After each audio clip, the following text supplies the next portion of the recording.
Mr. Charlie Lee, how are you? Good, Dom. How are you? I'm good. You look very nice and composed there.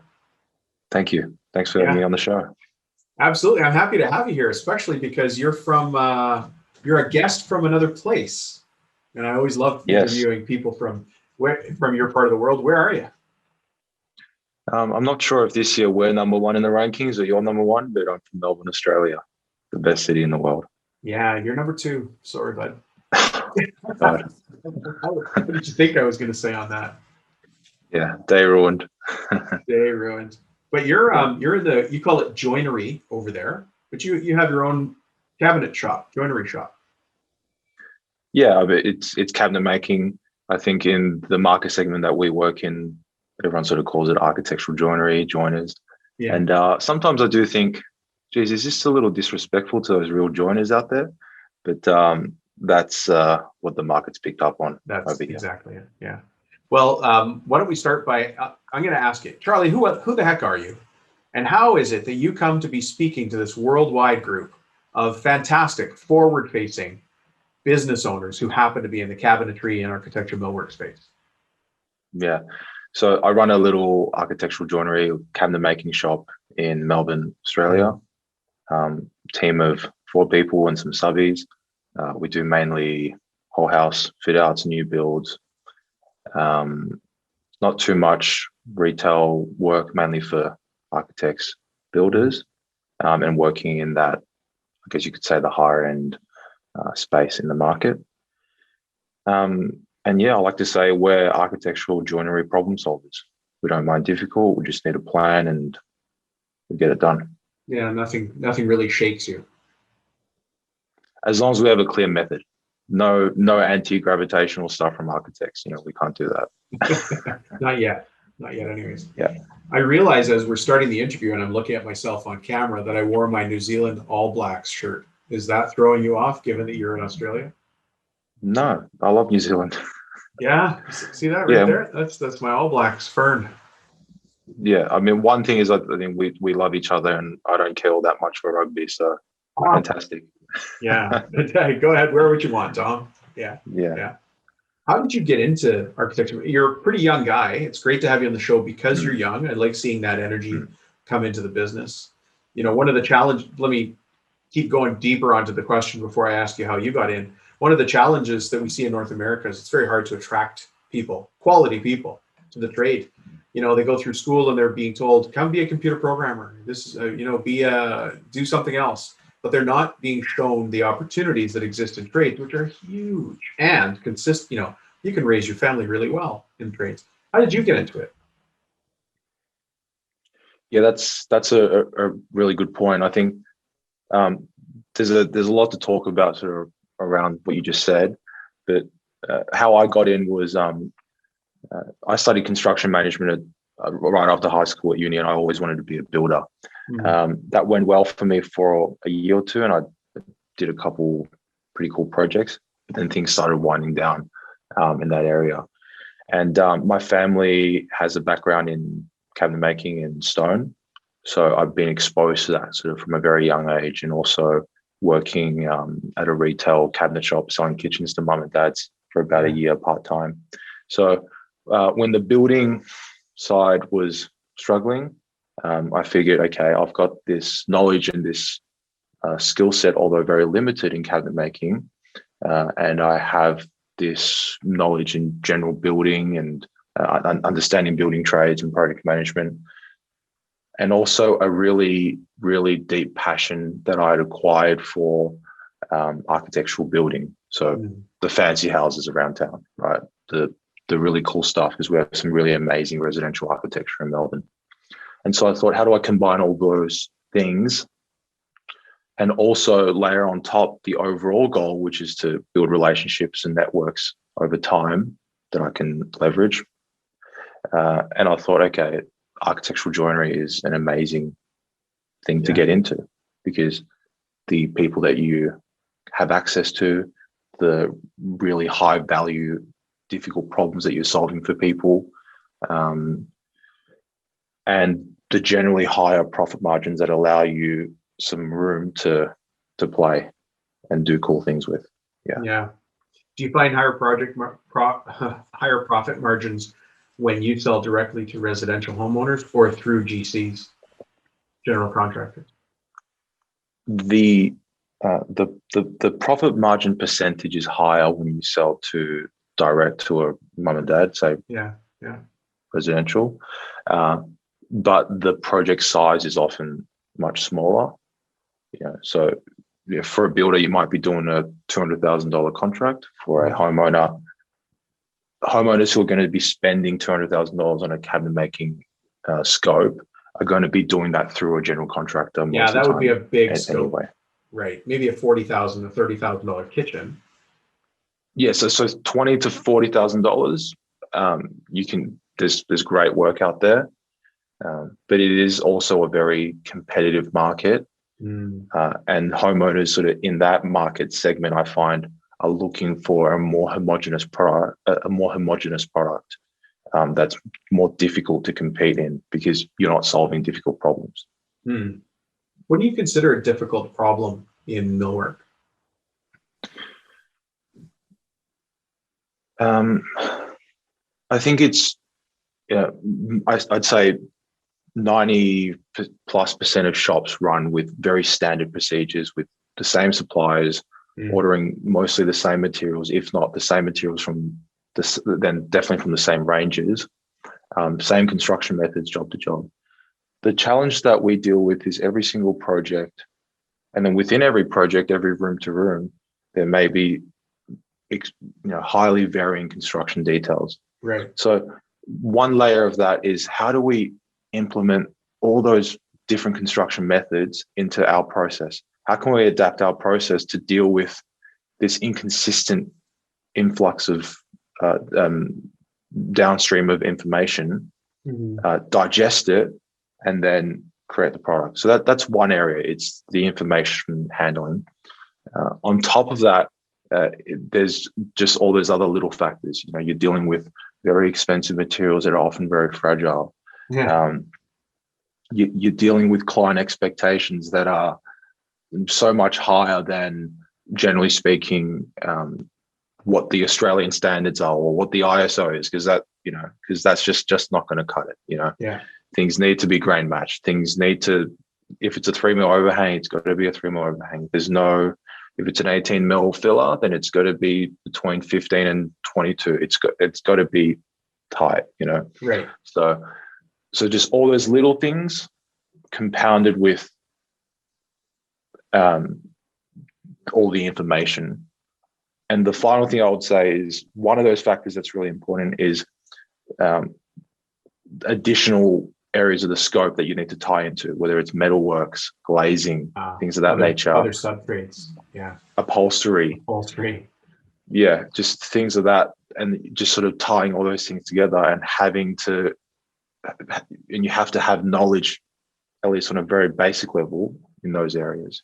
Yeah, it's very common where one of those other subtrades could potentially hold up or throw a job completely off kilter. You didn't allow enough time or money for upholstery or for some of the custom metalwork. Metalwork, particularly, I found to be quite often a company will estimate it on what they think it should be, and then they'll give it to the metal guy, and he'll say, "Yeah, no, we can't. This is the actual price," and you've just eaten $1,000 or $1,500. It's a big difference, right? It's a big difference. And you can't hold the metal guy accountable because you said, "I think it'll cost about this," and that's what you wrote into the quote. Yeah, interesting. So, you remember what our original title was for this? It was something very sensationalized. Do you want to say it? Yeah, it was sensationalized. Yeah, it was about Instagram, but not really about Instagram, as I think you and I already both know.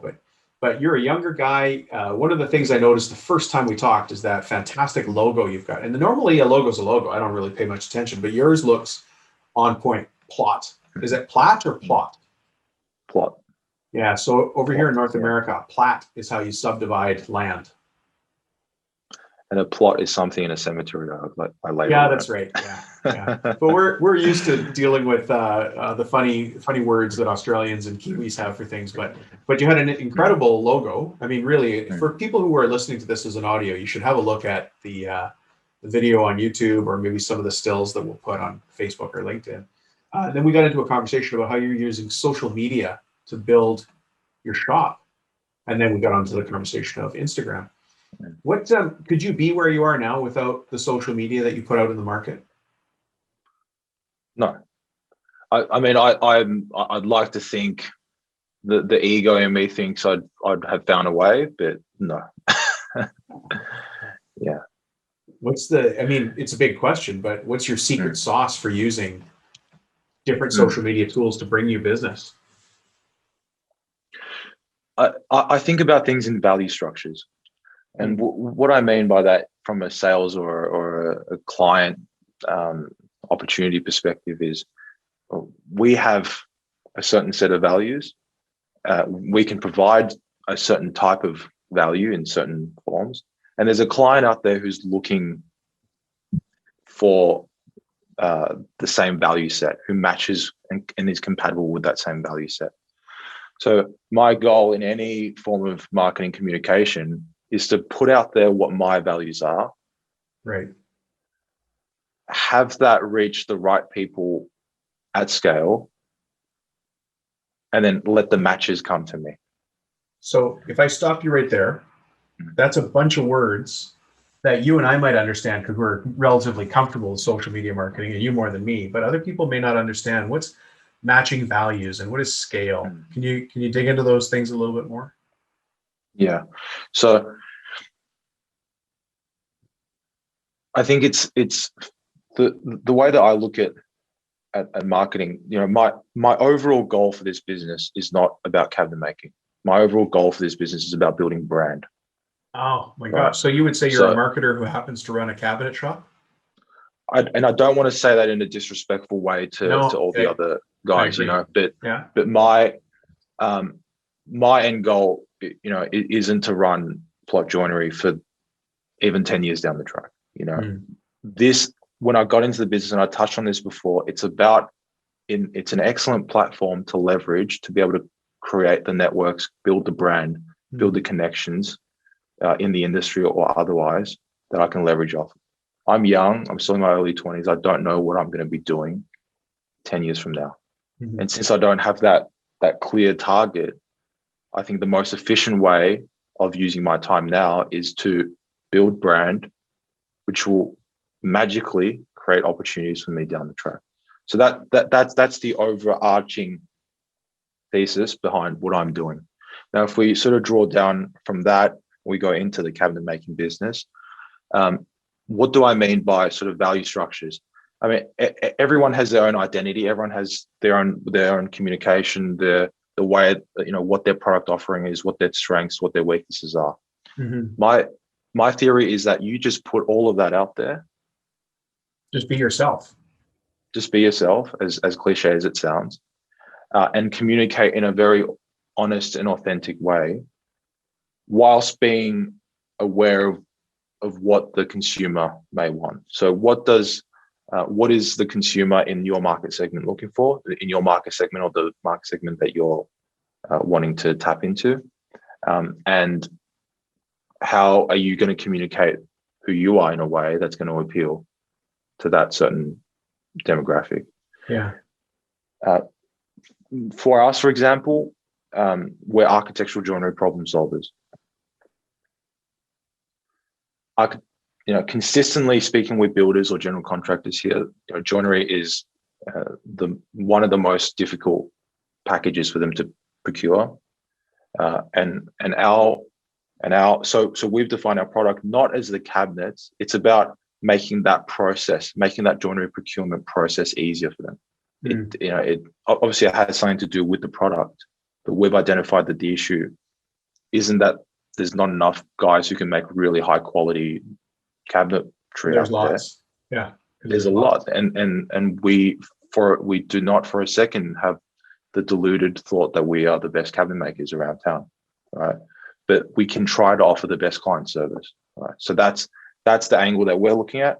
What's the market looking for? Better client service, more predictable outcomes. Care less about quality because at this level, there's a lot of high quality joiners out there. So So So we're looking at, yeah. yeah, I like the way you define that.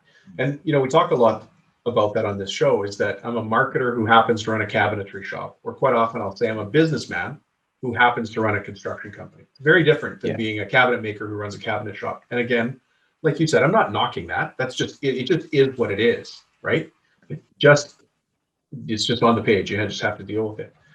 So how do you translate your view of the world and how you use marketing into a post, into a single thing you're going to put up on a page that exists only for a brief moment in time on somebody's device until they go back and scroll through it? What does a post look like to you, if that's your theory behind making a post on social media?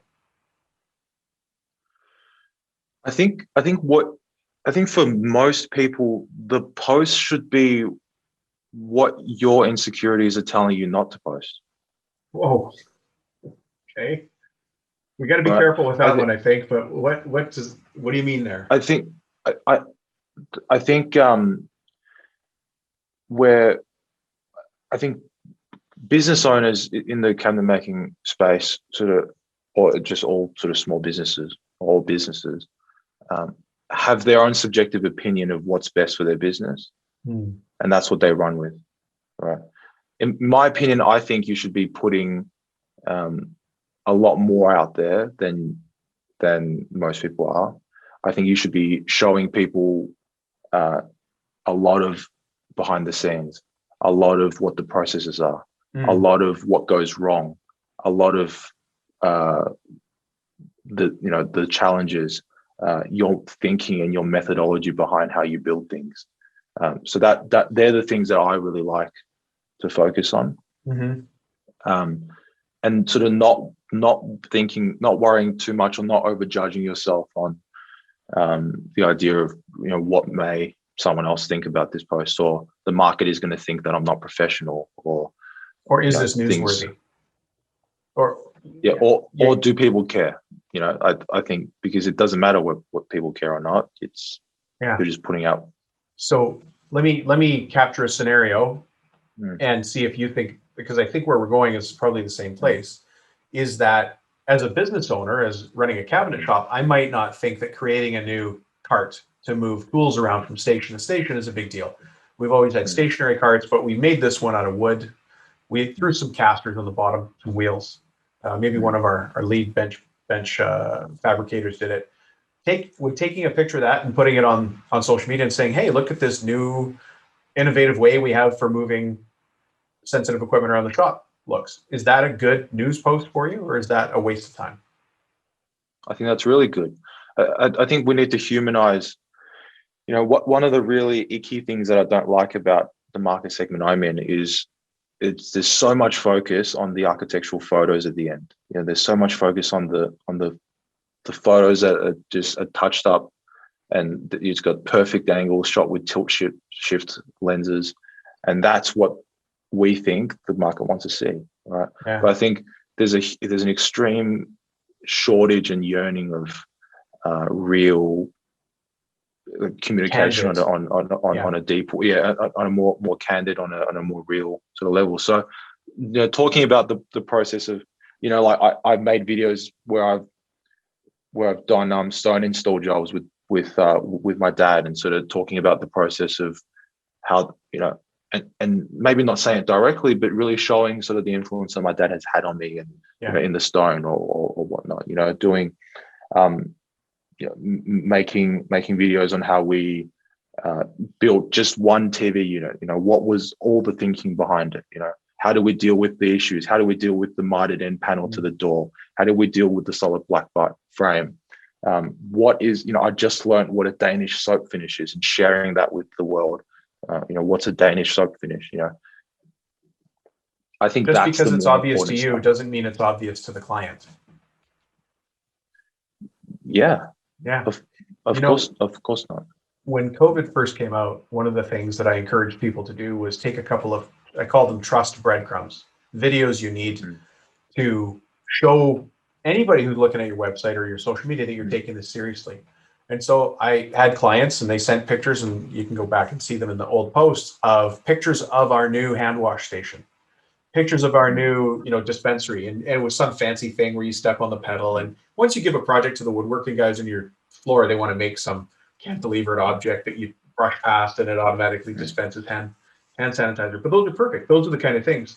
And then we also did how we clean our vans. That was another theme. Take a video of yourself cleaning your van and post that to social media, because clients want to know that you're taking this seriously. Just because everybody else is doing it is irrelevant. The fact that you posted it is relevant because it shows that you care. Yeah.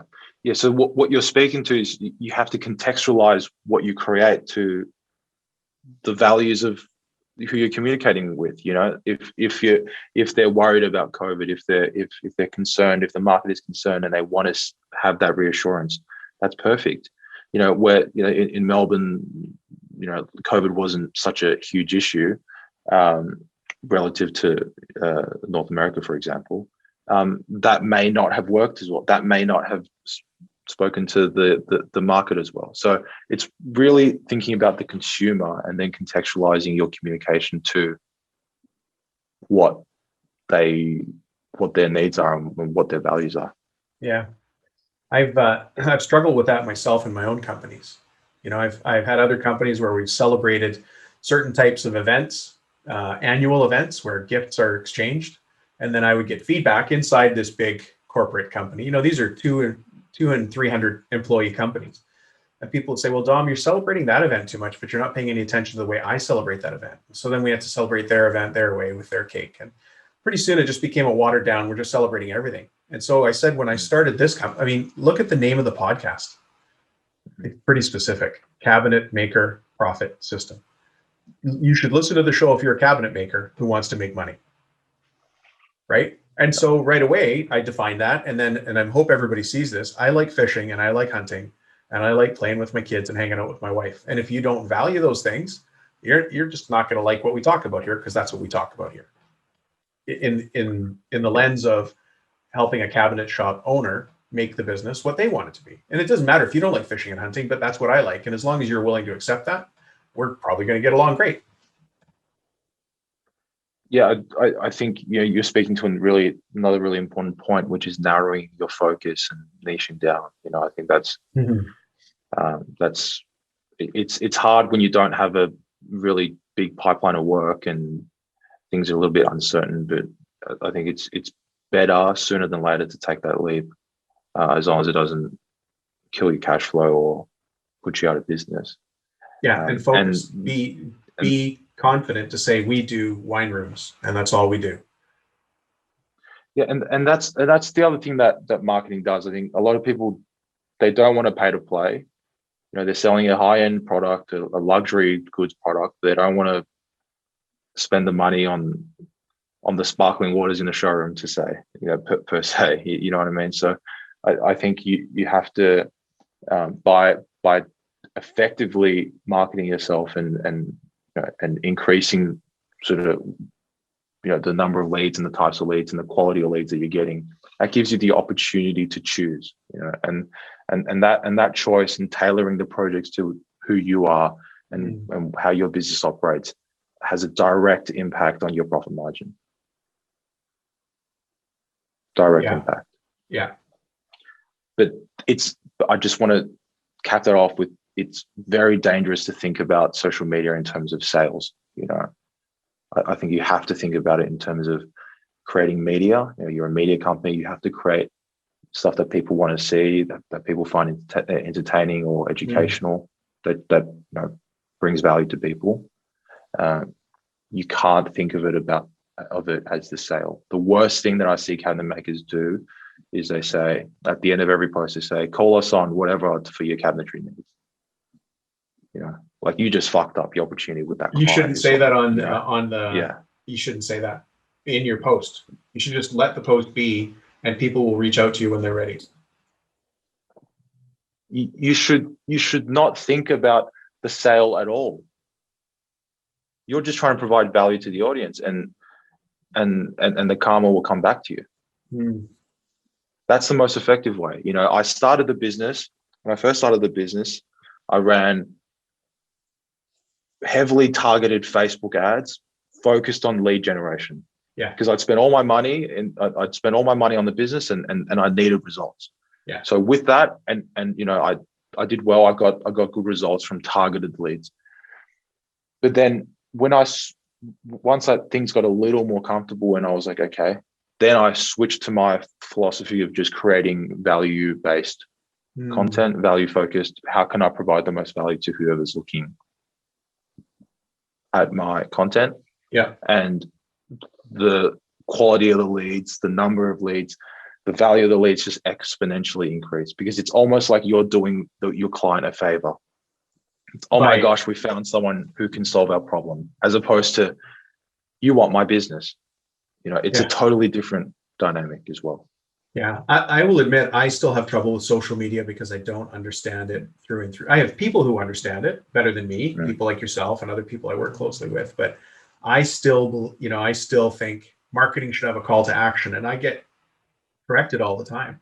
Dom, not everything's the call to action is they saw the ad, they saw your piece, they interacted, they liked it, they watched it, whatever. That's all you're supposed to ask of it, because it's supposed to be social. It's supposed to be a way to connect, these thin spider webs between people. And when the time is right, the only person they could think of is plot. Yeah, it may sound audacious, but I could care less if they come to me for whatever thing that I'm offering, and as long as and that's how I'm thinking when I'm making content or thinking about marketing for my business. All I'm trying to do is provide value. I just want to give, and then whatever comes back to me Was supposed to come back to you. Yeah. But if you stop giving, if you using that same analogy, if you stop giving, then what comes back to you is going to slow down and die. Yeah. And I'm not saying you can't get by doing running sales-based ads, doing radio, doing whatever. I'm not saying that you won't get results,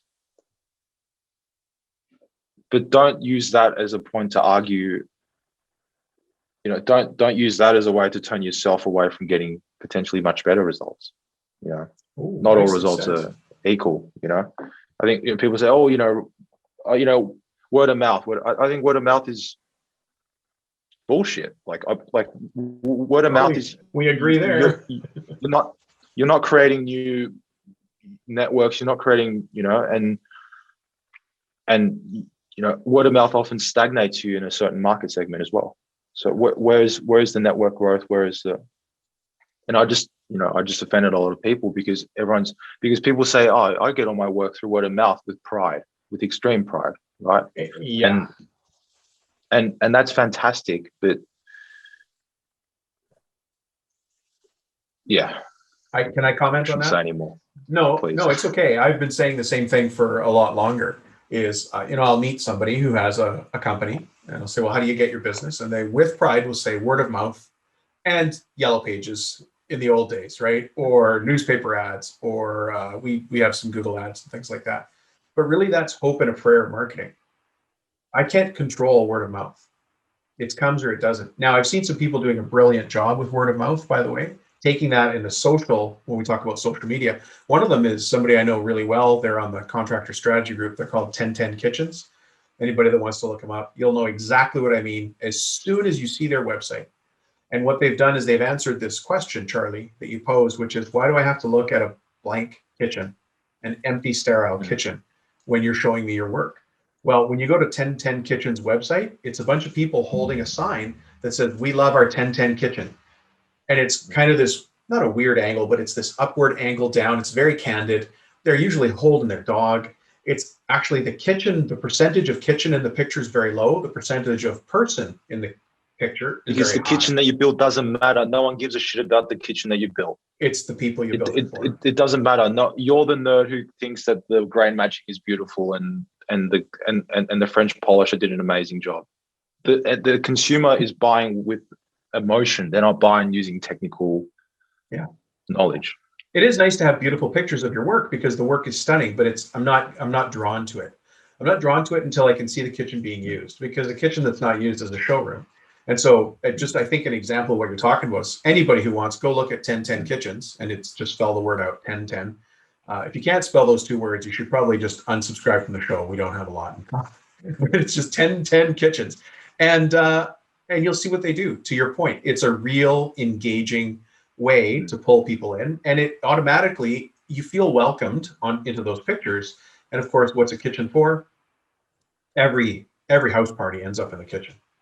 It's a place to gather. It's a place to be with other people. Yeah. So if I'm not doing any social right now, and I have no idea where to start, what do you suggest somebody could do? So I think the general idea is, I think, just put things out that are reflective of who you are and who your business is. Don't worry about production quality. So your camera doesn't matter. Your audio doesn't matter. Your pictures don't matter. And just sort of create lots of content without worrying about what other people think and whatnot, and communicate. And often there's a dangerous concoction that happens when there's insecurity, and you also worry about production quality, but you're not worrying about it too much, and then you just start putting stuff out that's so vanilla and generic, and it doesn't even look good, right? So I think it really doesn't have to look good, but it's got to have substance. It's got to have 1010 Kitchens. We love our 1010 kitchen. It's got to have, like you just said, we just built a new cart, and this is why the old one wasn't working, or this is why we had to retire the old one, and this is why this new one's working. Doing little clips of how you're building your drawers or whatever. Why you like the lamello system, why you like the first tool domino, all those all those little things about the process. And pull your mind away from the sale. You have to think of yourself in terms of the media company. It's not about generating sales. It's not about generating sales. It's not about generating sales. Generating sales is a very elementary way of looking at marketing. It's about building brand.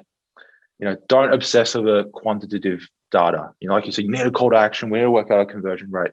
I think especially for small businesses, lean into the qualitative feedback.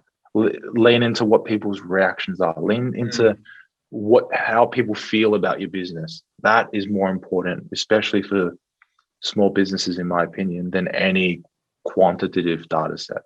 Yeah. There's so much work to be done in this space. So many of us need the help with the social media side. And because of that, a lot of people are just ignoring it.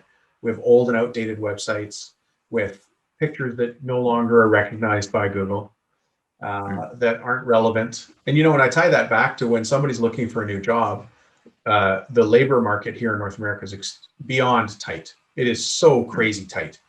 And so if somebody is going to look for a job and they go check out your website, and your website looks like Fred Flintstone made it with, Wilma over his shoulder, that doesn't appeal to them. If they come, I would imagine, to your website, Charley, and say, well, this guy's hiring, and look, he must have a modern shop with modern tools and a clean break room, and he's somebody I can trust for the future. But if you've got an old site, I think you're probably about to close down.